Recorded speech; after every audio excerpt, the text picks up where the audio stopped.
Hi, my name is Daniel Skora. I'm a physician and the Director of Third-Party and LGBTQ Services at Fertility Specialists of Texas. I have done the GPAP Stage 2 case for the last 2 years, and I love doing that. It's such a great, giving. We just actually matched our person for this year with their egg donor, which was awesome. So as a gay physician, I found it really important to be part of this specific aspect of fertility. I really enjoy helping people in my community to create the families that they've always wanted. So what's really important is that you talk to people who've gone through the journey there. Have they had success? Those are the success stories are what you want to talk about. Everyone's going to have a bump along the journey, right? Part of the reason I joined Fertility Specialists of Texas was that our founder, Gerald Goldstein, who is also an advisory board member, had long been involved with men having babies.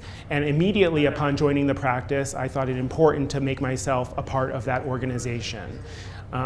I am excited to become a member of the advisory board because it helps to show that there are gay physicians who are involved in this process and who want to help their community. In general, you should not put in 2 embryos if you don't want 2 babies nowadays. Back in the olden days, people put in 5, 6 embryos. That's how we ended up with Optima and things like that, because we weren't very good at IVF. Now we are very, very good at IVF. Being patient is probably the hardest part of the surrogacy process. Almost never is it, from point A to point B without points A, 1, 2, 3, 4, 5, hiccups, bumps along the way. It always happens, and unfortunately that's the hard part of the process. And we're dealing with people, we're not dealing with robots or machines, and as such, there are difficulties along the way, but that's why we're here to help you, and that's why we have a dedicated team to help you get through those bumps.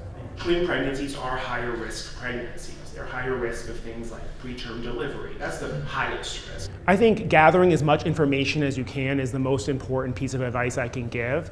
I'm a real believer that you should go and find a clinic, a surrogacy agency that has done a lot of this type of work. You don't want to go to a place where you are going to be a one-off, where they're doing 5 or 10 different cycles a year. You want a place that is doing this every day, that has teams dedicated to helping you succeed on your journey.